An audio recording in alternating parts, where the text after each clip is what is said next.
7th Chapter 4 Heat Part 4. Let's move on to the activity 4.8. Take a round bottom flask. If flask is not available, a beaker can be used. Fill it 2/3 with water. Place it on a tripod or make some arrangement to place the flask in such a way that you can heat it by placing a candle below it. Wait till the water in the flask is still. Place a crystal of potassium permanganate at the bottom of the flask gently using a straw. Now heat the water by placing the candle just below the crystal. आपको कोई round bottom flask लेना है, जैसे कि पीछे आप diagram में देख पाओगे वैसा लो, या फिर आप वो नहीं है तो कोई बीकर ले लो.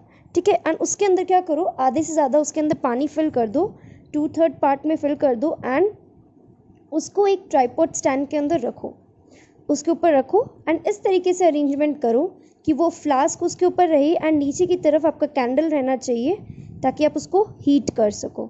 अब पानी को स्टिल, पानी जब एकदम रुक जाए, एकदम उसका फ्लो रुक जाए, पानी हिले नहीं, एकदम वैसा रहे, फिर उसके अंदर क्या करो, स्ट्रॉ की मदद से पोटेशियम परमैंगनेट एक केमिकल कंपाउंड है, उसका क्रिस्टल उसके अंदर डालो स्ट्रॉ की मदद से.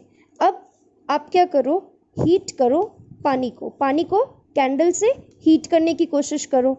Write your observations in your notebook and also draw a picture of what do you observe. When water is heated, the water near the flame gets hot. Hot water rises up. The cold water from the sides moved down towards the source of heat. This water also gets hot and rises. आप ये जो observation है उसमें क्या देख पाओगे, अपनी notebook में वो ऑब्जर्वेशंस नोट डाउन करो.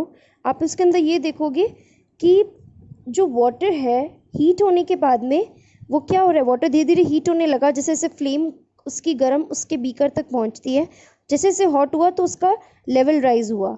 ठीक है. तो कोल्ड वाटर जो था साइड से जो मूव कर गया हीट की तरफ, साइड से भी सारा कोल्ड वाटर किस में आ जाएगा, हीट की तरफ मूव कर जाएगा. This water also gets hot and rises and water from the side moves down.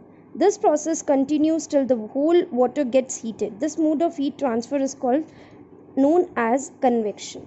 ये जो water क्या हुआ, साइड से फिर नीचे की तरफ आने लगेगा, धीरे धीरे जब वो हीट होना चालू हो जाएगा तो वो प्रोसेस जिसके द्वारा पूरा वाटर धीरे धीरे कंटिन्यू हीट होता रहेगा, इस प्रोसेस को हीट ट्रांसफ़र को हम लोग कहते हैं convection. How does the heat travel in air, in which direction does the smoke go. The air near the heat gets hot as a source of heat and rises. The air from the sides comes in to take its place. In this way the air gets heated. The following activity confirms this idea. आप लोग देखते हो कि heat किस तरीके से travel करती है एयर के अंदर, जैसे कि आप देखते हो कि डायरेक्शन स्मोक की किस तरीके की होती है. जैसे ही जो आपका एयर है वो हीट के पास में आता है तो वो क्या हो जाता है, राइजेस हो जाती है उसकी हीट एंड द एयर जो साइड से जो होती है वो अपनी जगह में आ जाती है एंड इससे हमें ये पता चलता है कि एयर किस तरीके से हीट होती है. Let's move on to the activity 4.9. Light a candle. Keep one's hand above the flame and one hand on the side of the flame. Do your hands feel equally hot? If not, which hand feels hotter and why? आप candle को light करो and उसके ऊपर हाथ रखने की कोशिश करो.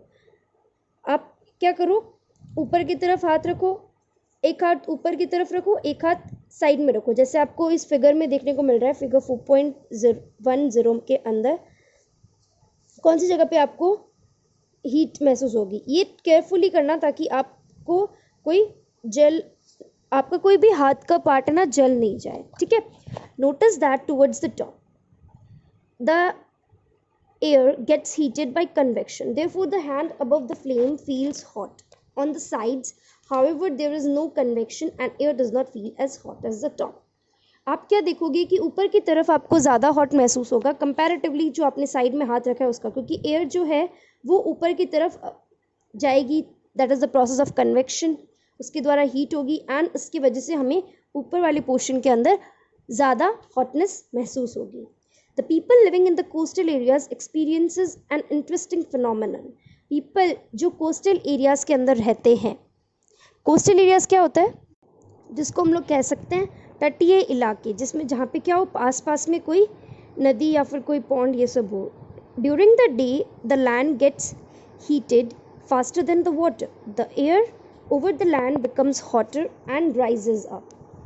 The cooler air from the sea rushes towards the land to take its place. The warm air from the land moves towards the sea and completes the cycle. Okay? So what happens? आप क्या देखते हो कि दिन के समय land जो है वो बहुत ज़्यादा गर्म रहती है कंपैरेटिवली वाटर के. कैसे?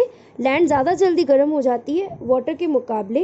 And air over the land, और जो एयर लैंड के पास जो एयर रहती है वो क्या होती है, बहुत ज़्यादा हॉट रहती है. जो एयर रहती है लैंड के पास वो बहुत ज़्यादा हॉट होती है एंड उसका लेवल बहुत राइजन अप रहता है. वही जो कूलर एयर सी से लैंड की तरफ आती है, ये फिनोमेनन होता है.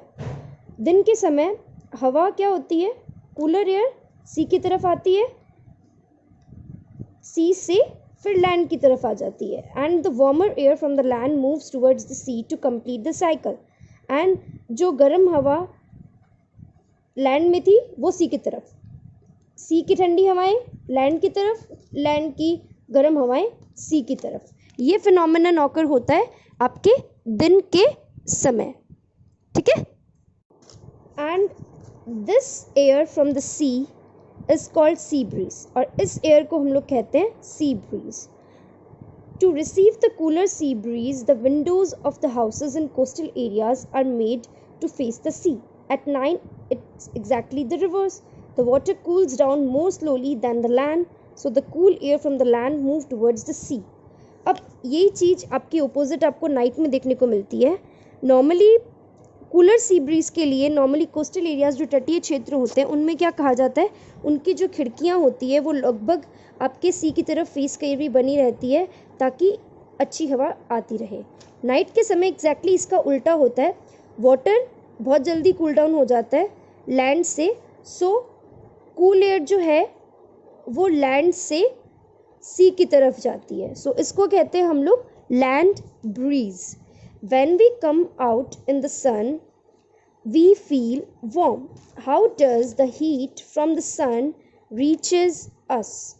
It cannot reach us by conduction or convection, as there is no medium such as air in most part of the space between the earth and the sun. Okay? आप लोग क्या देखते हो कि नॉर्मली जब आप सन में आते हो तो आपको गर्मी महसूस होती है. ठीक है? क्योंकि जो हीट है सन की वो हमारे तक पहुंचती है. अब वो कन्वेक्शन या कंडक्शन के द्वारा हमारे तक नहीं पहुंचती, कोई और ऐसा मीडियम होता है जिनके द्वारा वो पहुंचती है. एंड ऐसा कोई सच मीडियम नहीं रहता है एयर के अंदर जो हमारे किसके बीच में रहता है, in most part of the space between the earth and the sun. Earth and sun के बीच में ऐसा कोई एक मीडियम नहीं रहता है, सिर्फ एक एयर ही ऐसा मीडियम है जिसके द्वारा ये होता है. Okay? From the sun the heat comes to us and another process known as radiation. sun से जो heat आती है वो एक another process से आती है that is known as radiation. The transfer of heat by radiation does not require any medium. It takes place whether a medium is present or not. Okay? Transfer of heat, जो radiation के द्वारा जो heat का transfer होता है उसके लिए कोई मीडियम की ज़रूरत नहीं होती है. इसके अंदर कोई मीडियम नहीं होता है. इट टेक्स प्लेस, कोई भी मीडियम के अंदर प्रेजेंट होने की कोई आवश्यकता नहीं है, किसी भी मीडियम में हो सकता है किसी भी जगह. No medium is required. When we sit in front of a room heater we get heat by this process. The hot utensil kept away from the flame cools down as it transfers heat to the surroundings by radiation. Our body too gives heat to the surroundings and receives heat from it by radiation. Normally आप देखते हो जब आप heater के पास बैठते हो तो आपको हीटर से क्या होती है, आपकी बॉडी धीरे धीरे हीट होने लग जाती है, गर्म हो जाती है. एंड जैसे ही आप क्या करते हो, आपने कोई चीज़, कोई गर्म यूटेंसिल है, कोई गर्म कंटेनर है, उसको क्या किया आपने, फ्लेम से नीचे उतार दिया, तो धीरे धीरे क्या हो जाएगा, वो ठंडा होने लग जाएगा क्योंकि हीट ट्रांसफ़र हो जाएगी आसपास के जो सराउंडिंग है उसमें रेडिएशन के द्वारा. एंड हमारी बॉडी के साथ भी सेम यही होता है. हमारी बॉडी में जो हीट आती है बाहर से, जो भी हीट आया है वो हमारी बॉडी के अंदर आती है। जैसे सन की हीट हमारी बॉडी में आ जाती है तो हमारी बॉडी क्या हो जाती है, गर्म हो जाती है। All hot bodies radiate heat. When this heat falls on some object, a part of it is reflected, a part is absorbed, and a part can be transmitted. The temperature of the object increases due to the absorbed part of the heat. Why are you advised to use an umbrella when you go out in the sun? देखो hot bodies जो भी होती है वो सारी की सारी heat उनके अंदर से निकलती है। जैसे कि आप देखते हो कि किसी भी ऑब्जेक्ट के अंदर हीट, किसी भी ऑब्जेक्ट पे अगर हीट पड़ती है तो वो रिफ्लेक्ट हो जाती है। दैट मीन्स कुछ पार्ट तो रिफ्लेक्ट हो जाता है, कुछ पार्ट एब्जॉर्ब हो जाता है उसके अंदर, एंड कुछ पार्ट ट्रांसमिट हो जाता है। तो हमारी बॉडी के अंदर भी सेम ऐसे होता है, कुछ पार्ट एब्जॉर्ब हो जाता है, कुछ पार्ट रिफ्लेक्ट हो जाता है, एंड कुछ पार्ट ट्रांसमिट हो जाता है। ठीक है, सब ऑब्जेक्ट्स के लिए नॉर्मली यही होता है। एंड किसी भी ऑब्जेक्ट का जो टेम्परेचर है वो तब राइज होता है जब उसके अंदर से हीट का एब्जॉर्प्शन होता है। और ये इसीलिए आपको कहा जाता है कि नॉर्मली जब आप सन में निकलो then you should wear your not wear your proper clothes, but also you have to take an umbrella with you. Okay, so next के अंदर हम लोग आगे टॉपिक पढ़ेंगे. Okay, thank you.